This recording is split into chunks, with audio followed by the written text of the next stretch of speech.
दिल्ली में बीजेपी सरकार के आते ही कई बड़े फैसले लिए जा रहे हैं।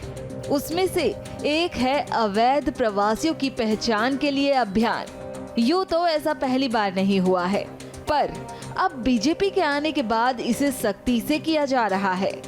हाल ही में दिल्ली के संगम बिहार से 2 बांग्लादेशी नागरिकों को पकड़ा गया था और आज दिल्ली के बसंत कुंज के पास बंगाली बस्ती और जय हिंद कैंप में ये अभियान छेड़ा गया। यहाँ पुलिसकर्मी सभी के जरूरी दस्तावेजों का सत्यापन कर रहे हैं। सुनिए सब इंस्पेक्टर रवि मलिक ने इस मामले पर क्या कुछ कहा।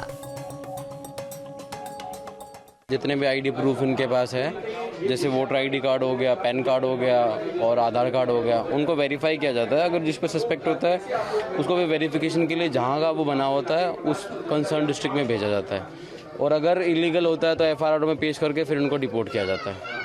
इसके अलावा यही पूछा जा रहा है सर, कितने टाइम से रह रहे हैं? हाँ बिल्कुल, कहाँ की पीछे से कहाँ से बना हुआ है, सब चीज़ों को वेरीफाई किया जाता है कि कब से रह रहे हैं, हस्बैंड क्या काम करता है, आस पड़ोस में पता किया जाता है कि कब से रह रहे हैं। ये कई लोग खुद भी झूठ बोल देते हैं, तो उनको वेरीफाई करने के बाद ही इनका फॉर्म भर के फिर उनको वेरिफिकेशन के लिए भेजा जाता है जिन पे डाउट होता है। ऑलमोस्ट सबके वेरीफाई करवाए हमने, तो जो कुछ लोग थे जिन पे डाउट था फिर उनको एफआईआर में वेरीफाई करा के फिर उनको वापस आया गया। सबके पास आईडी प्रूफ है यहाँ। अच्छा, इस इलाके से यहाँ पर पहले भी कुछ बांग्लादेशी पकड़े गए हैं? इस एरिया से नहीं, इससे नहीं हुआ है। ये हमारा बंगाली बस्ती है रंगपुरी में, वहाँ से उसको डिपोर्ट किया गया था। यहाँ पे 14 से 15 लोगों को भेजा गया था जिन पे डाउट था।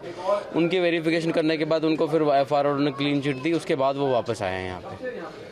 अच्छा, कुछ लोग ये भी कह रहे हैं सर कि कुछ बांग्लादेशी रहते जिन पे जिनका नाम इन्होंने बताया उन सबको का वेरिफिकेशन करवाया गया है और उनके पास सारे आईडी प्रूफ बाद में वेरीफाई हुए हैं। जिनके पास डाउट था उनको लेके गए एफआईआर में, वहाँ पेश करने के बाद उन्होंने अपने सारी चीज़ें जो उनके डॉक्यूमेंट्स थे उनके सामने प्रेजेंट किए, उन्होंने तब वापस उनको वापस भेजा है। अदरवाइज़ हमने यहाँ से जिन पे डाउट था, जिनका नाम इन्होंने बताया है प्रधान ने या आसपास के लोगों ने, 14 से 15 लोगों को हम लोग यहाँ से लेके गए हैं और डिपोर्टेशन के लिए। बट उन्होंने जब वैलिड उनके डॉक्यूमेंट्स वेरीफाई हो गए देन उनको वापस आया गया।